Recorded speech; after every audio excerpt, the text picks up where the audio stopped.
of trash. Now, within that 36 tons, it's hurting the environment. Well, millions of tons of plastics enter the world's oceans every year, and not from America. Instead, the vast majority of this garbage, this toxic garbage, comes from Asia, in particular China. So ask yourself, is anyone on the left launching a boycott of China until they stop dumping their toxic garbage into the world's oceans? Well, don't hold your breath. Of course they're not planning to boycott China. That would never even occur to them. To America's environmentalists, America is the villain. China is not, ever. So the obsession over plastic straws, as you can see, is a microcosm of how our rulers view the world at large. For them, problems are always cases they caused. Regular people have worse straws now. Business owners are paying more to buy those straws. But the left doesn't care. Keep in mind, the supposed purpose of this campaign was to prevent garbage from ruining America's parks, rivers, and wildlife. And that's a goal all of us share, or should share. And yet this won't do it. And in fact, even as they scold regular Americans, environmentalists in this country seem to care less and less about actual environmental degradation. Littering. The National Park Service, for example, recently removed trash cans from parks all over the country. The purpose, supposedly, was to beautify natural areas. The result was the opposite, of course. The result was more litter. In San Francisco's iconic Dolores Park, massive amounts, mountains of litter have piled up, but city officials almost never issue fines for any of this litter. They don't enforce the law. When lawmakers proposed tougher penalties for littering, it was rejected. Why? Well, partly on the grounds that banning littering would be discriminatory against the poor, the homeless, and many other groups. A city task force on fines warned that, quote, financial penalties can make government a driver of inequality, not an equalizer. Okay, but what about the environment you claim to care about? Well, they don't care, it turns out. For the left, moral scolding and an abstract social justice agenda have completely replaced actual concerns about the physical world, about the communities we live in. They don't care. Meanwhile, they're taking your straws. Well, at the beginning of tonight's show, we issued a call to our nation's leaders to focus less on GDP and more on fixing our pressing social ills, creating a cohesive society here in America, a place where people don't hate each other but are united in some common sense of citizenship. How can you do that exactly? We want to talk to Dave Isay. He's a radio producer. He's the founder of StoryCorps, which is one of the coolest things in this country, the largest oral history project ever attempted, and a man who might know the answer. He joins us tonight. Dave, thanks a lot for coming on. Tucker, it's good to be here. And let me just say, I have no idea what your politics are, which is one of the reasons I like you so much, because I don't think you are primarily political. You're really interested in bringing people together. How do you think we begin that mission in a country that's divided right now? Well, StoryCorps is a real simple idea. We started 15 years ago. We have a booth where you come with your grandmother, your grandfather, or friend, and you sit for 40 minutes with a facilitator and ask him or her about his life. And most people think of it as, if I had 40 minutes left to live, what would I say to this person who means so much to me? At the end of the interview, you get a copy, another one stays with us and goes to the Library of Congress. So your great-great-great-grandkids can get to know your grandmother through her voice and story. So essentially what we're doing is collecting the wisdom of humanity. It started out as this kind of crazy idea. We've had 500,000 Americans participate to date. So it's the largest collection of human voices by far ever gathered. And to your question, you know, a year and a half, 2 years ago, seeing the fracturing of the country, we decided to try something new with StoryCorps, to test something new that we just launched. We're calling it One Small Step. And basically what we're doing is, you know, every one of these 500,000 participants have known and loved each other. And what we're doing now is putting people across the political divides inside StoryCorps booths, strangers, just to get to know each other as human beings and to realize that actually you don't want that person dead. You know, so we... Good! So, let's start. Yeah, well, you know, look, it's the hardest thing we've ever done, but, you know, we believe, obviously what's happening, the fracturing of the country, it's an existential crisis. And we have to remember, Mother Teresa used to say, we've forgotten that we belong to one another, and we hope to remind the country that indeed we do. And we do. As Americans, we do. And what do people learn when they do this? Well, pretty much that everybody is basically the same. You know, that's what the facilitators who travel the booth for StoryCorps, collecting the wisdom of humanity. We've had hundreds of them. They go out and they record thousands of stories and then come back to New York, where we're based. And if you ask them what they've learned, every one of them will give the same variation of an answer, and it's that Anne Frank quote that people are basically good. And what you're going to find out is that the people across the divides are just people, and they love their families, and they love their country, and they want the best for their children, and they have stories that matter and are important. You know, every story is equally important and should be honored and listened to. And you know, I think in this country, I hope, you know, people would feel like maybe we've had enough of this, and it's time just to listen to each other. So two quick questions. Yeah. One, how do you participate in this? If you're watching at home and you don't know what StoryCorps is, how can you experience it? So we just launched One Small Step, and we're going to be spreading it across the country. But come to our website. It's StoryCorps.org, StoryCorps.org/One Small Step, one word, and just sign up, and we'll get in touch with you. We're going to set up video kiosks across the country. This is an audio project, but we're going to connect people remotely, which we've never done before. So a grandmother in Alabama can get to know a grandmother in Minnesota. We'll have booths that travel the country, and we'll just start talking to each other again. You've heard maybe more human stories than anybody I've ever met in my life. Yeah. Has it made you darker or sunnier as a person? Has it given you a rosier or a sadder view of human nature? You know, it's everything that StoryCorps has made me so much more hopeful. You know, and that, you know, when we started StoryCorps, the first couple thousand people, you could say maybe there was a selection bias about the basic goodness of people. But after 500,000 people of every political stripe, every part of the country, small towns, big towns, you know, there's got to be some truth to this idea of the basic goodness of people. And the fact that we are so much more alike than we are different. It's just true. How many stories do you think you've heard? Well, I've heard many. I mean, I'm not in the booth, but I've heard I've heard thousands and thousands and thousands. It's such a cool thing, Dave. I say thank you very much. Thank you for coming on tonight. Appreciate it. Great to see you. Great to see you. Well, that's about it for us tonight. Glad to be back. We'll be back tomorrow night and every weeknight into the foreseeable future, 8 p.m. It's the show that is the sworn enemy of lying, pomposity, smugness, and groupthink. And as part of our mission, in a small way, maybe the show that tries to bridge that divide a little bit. Anyway, that's it for us tonight. Good night from Washington. Sean Hannity, live from New York. This is amazing. You start the year with 14 extra seconds for Hannity. I love it. Making up for last year. That's my gift to you, Sean. I thought of you New Year's Eve. I thought, I'm going to give that man some seconds. Yes, I did. All right, Tucker. Happy New Year. Happy New Year to all of you.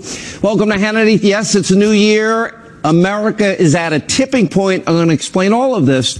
I start the year with a promise. Over the next 12 months, we're going to, on this program, fight harder than ever to protect what makes this country great.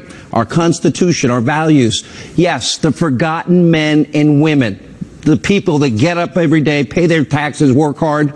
You, the American people, you're the people that make this country great. And in a few moments, I'm going to introduce what is a new mission statement for this program, which will serve as a guiding light all throughout 2019. Plus, we're going to reveal a brand new segment tonight that we're calling Hannity Watch, and it's going to help us look out for you while the rest of the media spends every second of airtime just spewing nonstop hate against Donald Trump. And of course, we'll address all the breaking news of the day, the crisis at our southern border, the ongoing government shutdown, which is not really a shutdown, Mitt Romney's feckless flip-flopping, and Elizabeth Warren's embarrassing run for the White House. So buckle up. We're glad you're with us. Happy New Year. And each and every night we will be here with you every step of the way, standing up for what is right for America. With every breaking story you won't see anywhere else, and fighting back against all the hate that is 24/7. And it's time for our New Year breaking news opening monologue. So happy New Year to you and your families. Now, I've been off a couple of weeks, and after watching news over vacation, it's very evident. It is transparent and it is clear that America is facing the biggest informational crisis we've ever faced. We have a duly elected president of the United States that is just truly hated by very powerful forces, and they have a united goal. They want to destroy the presidency and this president. It is so bad that the president, the first lady, can't even visit our brave troops in Iraq or talk to kids about Santa Claus without what is brutal character assassination, personal attacks, and just pure hatred. This is why we are introducing new segments on this program. We're going to call them Hannity Watch. We're going to have a Hannity Watch on media bias, where we will expose all the hate Trump news coverage. There's going to be a Hannity Watch on the economy, things and how they impact your family, your pocketbook. Hannity Watch on healthcare. What is best for your family? Hannity Watch on Hollywood, how they have an agenda that is both political and biased and designed to indoctrinate. We'll have a Hannity Watch on campus, where political correctness and indoctrination of our kids has gotten way out of control. We'll have Hannity Watch on the deep state. Prediction: huge, stunning news this year that will expose the biggest abuse of power, corruption of our own government. We'll have Hannity Watch on socialism. That means the push to destroy free market capitalism. Hannity Watch on national security, how to protect our homeland, and efforts by some to undermine these protections. We'll have Hannity on border security. We'll be watching there as well, as the country needs to stop the flow of drugs and human trafficking. And every night, we're going to be asking this question: is what we're talking about good for America? Is it good for you? Is it good for your families? Is it good for we, the people? Now, we plan to expose all of the hatred that is out there every day. People that hate our Constitution, people that would shred our Bill of Rights, First, Second, Fourth Amendments. Along the way, we're going to offer solutions to protect the interests of every American. This is not Republican or Democrat. This is not conservative or liberal. This is about what is right for this great country. So we begin. That's my mission.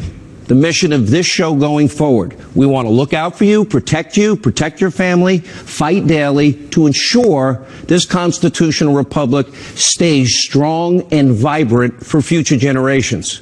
And sadly, that's at risk. We have powerful forces, and you can see them every day in society, that have now aligned to destroy the president that we, the people, have elected. It's a clear and present danger to every American, our Constitution, and our future. So we're inviting you each and every weeknight at 9 o'clock. I can assure you, and I promise you, there'll be no other show on television like this. And I hope you tell your friends, and I hope you'll join us. All right, tonight we start our Hannity Watch report on the hateful forces that are determined to destroy Donald Trump and his administration. Let me be clear. They hate this president. And they also, deep down, they hate we, the people that voted for him. They can't believe we made that decision. You don't believe me? All right, just listen to long-serving Democratic Congressman Hank Johnson. This just happened yesterday. Take a look. Americans elected an authoritarian, anti-immigrant, racist strongman to the nation's highest office. Donald Trump and his Make America Great Again followers, who want to return America back to a time when white men and white privilege were unchallenged, and where minorities and women were in their place. Much like Hitler took over the Nazi Party, Trump has taken over the Republican Party. These types of ignorant, hate-filled analogies, they're happening every day. And when they're not comparing us to Nazis, well, remember, we're the smelly Walmart people, as FBI agent Peter Strzok called us, or the irredeemable deplorables that Hillary Clinton called us, or remember when Obama referred to us as the bitter, angry Americans that actually cling to our God, our guns, our Bibles, and our religion. Now, many of these forces are forces of hate. We know that many hate the president. They hate we, the people. On this show, we're not going to be hating them back. Instead, every night on this program, we're going to be exposing them and what is the corrosive politics of division. And this is what I call the 5 major forces of hate. You have the Democratic Party.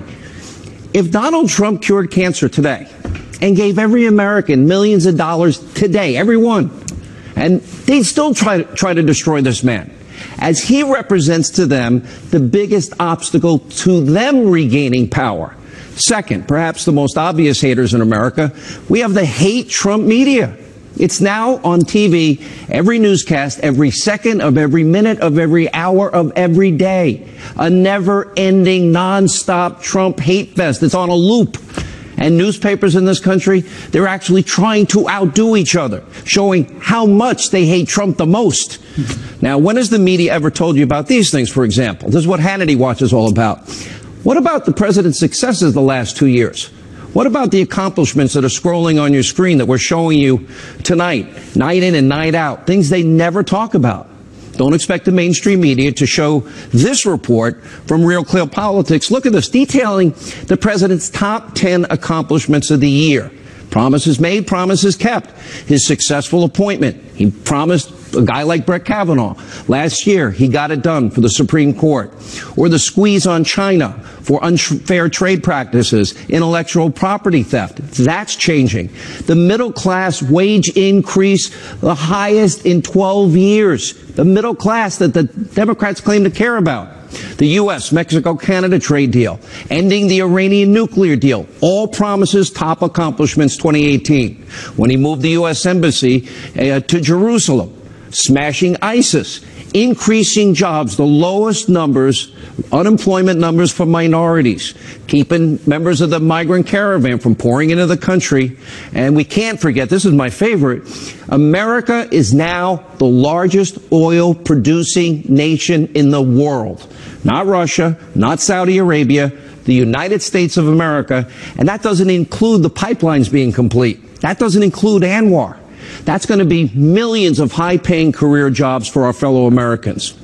Now, third, forces of hate, the deep state. We already know Hillary Clinton committed multiple felonies. She violated the Espionage Act with top-secret classified information on a private server. We know she obstructed justice. We know she destroyed subpoenaed emails, erased hard drives, broke up phones and BlackBerries and iPhones, etc. with a hammer. We also know powerful people in the FBI and the DOJ purposefully rigged the investigation to give her a pass that nobody else in America would ever get. That is not good for America. That's what we're asking tonight. Is it dangerous? The answer is obvious. Now, all of this allowed Hillary to continue her pursuit of the presidency. Remember, they thought she should win $100 million to zero, and allowed her to funnel money into a law firm, hire an op research firm, hire a foreign national, use dubious Russian sources, collusion, to create a phony debunked dossier on Donald Trump. Well, that's the collusion I guess they were looking for, but don't want to find. And we, of course, have the Russian lies. Never verified, never corroborated, then disseminated to you, we the people, before the 2016 election to influence the outcome of that election in her favor. And those same Russian lies, never verified, were then used by top people in our intelligence community, in the FBI, in the Justice Department, to get 4 FISA warrants to spy on a Trump campaign associate both before and after the election, all signed off by top officials. Here's a question tonight. Is that good for America, or is that dangerous for America?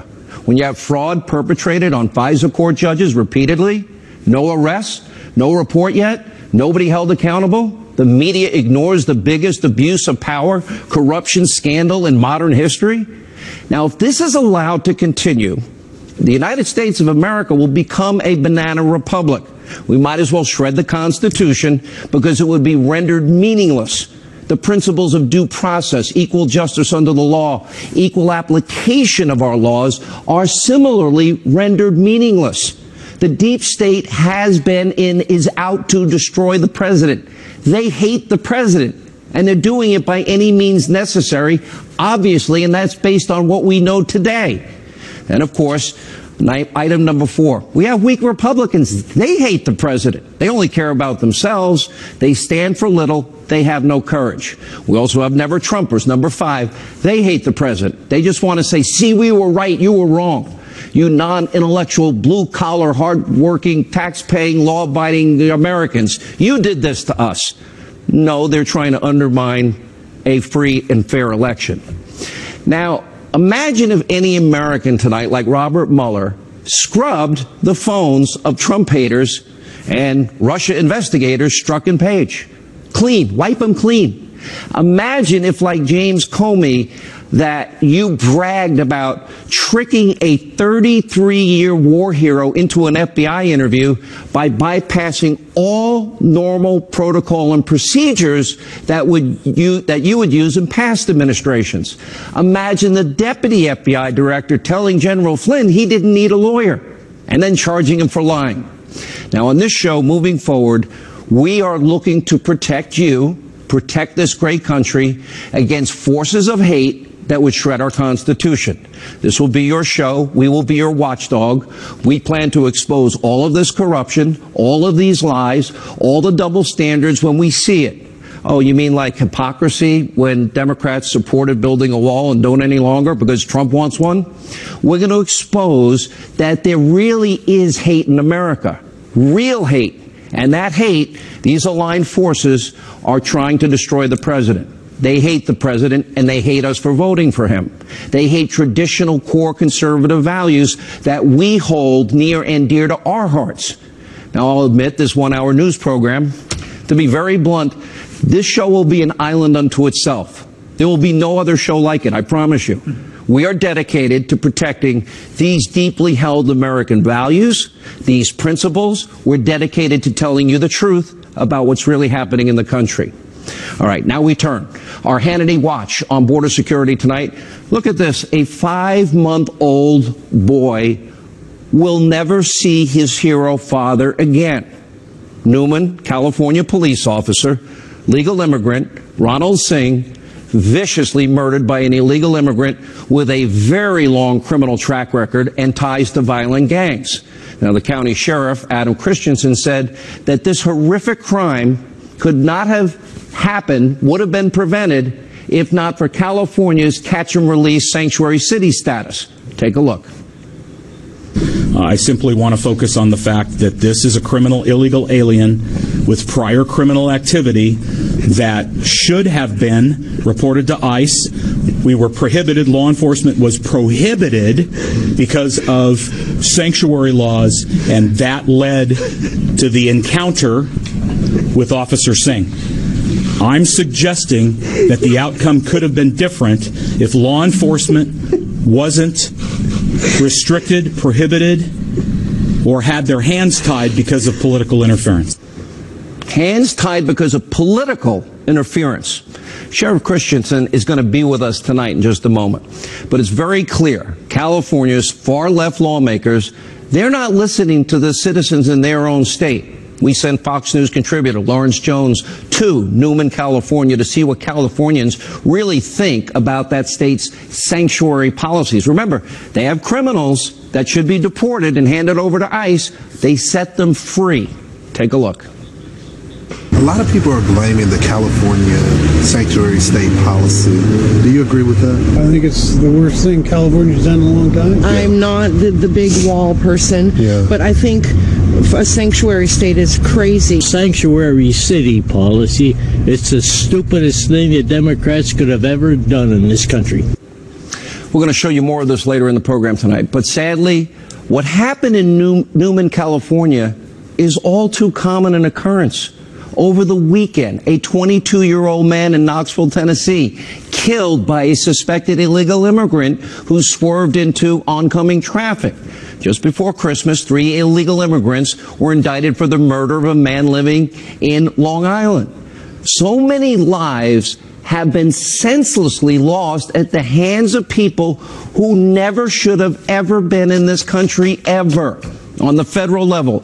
Let me say these statistics really slow so even Nancy Pelosi, who doesn't want to fund a wall and protect American borders, she can understand. Since 2014, 51 murder convictions have been handed down to illegal immigrants. 228 federal assault sentences, nearly 20,000 drug trafficking sentences. On the state level, it's even worse. According to the GAO and their estimates, since 1964, 27,300 arrests for murder have been carried out by illegal immigrants. Over 120,000 sex offenses, nearly 400,000 assault charges, over 1,000 acts of terror. Here's a tough question, and I want people to fully understand this. If people keep getting killed, this 5-month-old boy will never see his father, the hero that got killed this weekend. Because we have people in custody, we know they're here illegally, they commit other crimes, we don't hand them over to ICE, we won't enforce the law and deport them. Well, is Congress going to pay to raise the children of those killed, like in the case of this California officer? Will Congress pay for the children's college education? Will they at least pay for the funeral? Because at some point, they bear some of the burden, because these failed government policies are now aiding and abetting criminal activity that otherwise would not happen if we enforced the law, if we protected our borders. And Nancy Pelosi and her fellow Democrats, they are now willing to shut down the government to prevent even a partial funding of a border wall that protects people on both sides. Now, this wall is designed to give border agents more time to apprehend those that want to cross illegally. I'll be the first to concede, probably the vast majority, 99% of people that want to cross into our country, they're looking for a better life for themselves, their families, their children, and an opportunity that they don't have in their own country. I don't blame them. We have a right to know who is coming into this country. We support legal immigration. On New Year's Eve, you had 150 individuals, there's the video, attempting to break across California's border with Mexico. Again, rocks, other projectiles thrown at border agents. And keep in mind, those who successfully cross our border illegally, on average, if they get across, criminal justice system, educational system, healthcare system, it's costing we, the taxpayers, around $70,000 per person. Even top Democrats a few years ago realized the importance of stemming the tide of illegal immigration. Many of them sounded like Donald Trump. Take a look. I voted numerous times when I was a senator to spend money to build a barrier to try to prevent illegal immigrants from coming in. And I do think you have to control your borders. People who enter the United States without our permission are illegal aliens, and illegal aliens should not be treated the same as people who entered the U.S. legally. The American people will never accept immigration reform unless they truly believe that their government is committed to ending future illegal immigration. Those who enter our country illegally and those who employ them disrespect the rule of law. And because we live in an age where terrorists are challenging our borders, we cannot allow people to pour into the U.S. undetected, undocumented, and unchecked. Oh, they sounded like Trump, but now because Trump wants it, they don't want it. Make no mistake, this battle is important. It's about saving lives. It's about stopping illegal immigration and drug trafficking and human trafficking. The president must stay strong on his promise, get that wall fully built. They've started, but we got more to go. I personally would declare this a national security issue, and the commander-in-chief, from my vantage point, he could allocate $5 billion from the military budget and get the job done. If the government stays shut down, essential services, don't let the media scare you, that continues. Social Security checks will go out. The Coast Guard is on duty. Our military branches are on duty. And the people will be taken care of. But the cost of unfettered illegal immigration is too high. The risks are too great. How would you feel if you were a family member of this young officer with a 5-month-old son killed this past weekend? This is an issue literally of life and death. Those drugs, they're headed to small towns and big cities all across America. So to my weak Republican friends in Washington, hold the line, have a backbone, have a spine. You're there to serve the American people. We must give our border agents the tools they need, including the wall, so they can end human trafficking, drug trafficking, violent criminals, even some terrorists, or anybody else who plans to break our laws and hurt our fellow American citizens. We support legal immigration. On this program, Republican, Democrat, I don't care. We're going to call you out, especially Republicans who don't hold the line and fund a border wall. This is worth fighting for. And by the way, the president's promise to have Mexico pay for the wall, well, wasn't Mexico ever going to write a check? And we got a Hannity flashback from then candidate Trump on the campaign trail. Take a look. You don't expect he's going to write a check, but what you're saying is that they will have to make concessions. Well, there's many different ways. So in other words, you don't expect Mexico to say, yes, Mr. Trump, here's a check for $10 billion. That's not feasible. It wouldn't look good. So you think the deals that you make with it will more than compensate for the wall? Even if we tax them, we may tax them. Okay, it doesn't make any difference. Now, that's a key reason the president renegotiated our trade deal with Mexico. We'll have more on this throughout the show. All right, let's turn our attention just briefly to Mitt Romney. He's not been sworn in as senator, and Romney is already launching a feckless attack against the president, following his op-ed slamming President Trump for so-called character and leadership issues. Well, the RNC chairwoman, Ronna McDaniel, his niece, tweeted, well, for an incoming Republican freshman senator to attack President Trump as their first act feeds into what the Democrats and the media want and is disappointing and unproductive. Our friend, the great one, Mark Levin, issued an even dire warning, writing, it's clear Romney will be a destructive force in the Senate, playing to the liberal media, which will praise him and seeking to create a pathway to the presidency. And I'll add, by the way, and I supported Mitt Romney, that's the same media that brutalized him in 2012. It's sad that he has more interest in cozying up to those people on the left that hated him than sticking up for protecting American citizens. Record low unemployment, American energy independence, securing our borders, issues he says he claims about. Especially the Democrats continue to pursue this radical left agenda. In 90 days, you will know how left they are. All right, we got to take a break. We have a new mission statement. We hope you'll join us each weeknight at 9. When we come back, we'll check in with Congressman Steve Scalise, who was with the president today, Senator Lindsey Graham, Rudy Giuliani for an exclusive interview, and much more. Hannity Watch every night, right here on the Fox News Channel.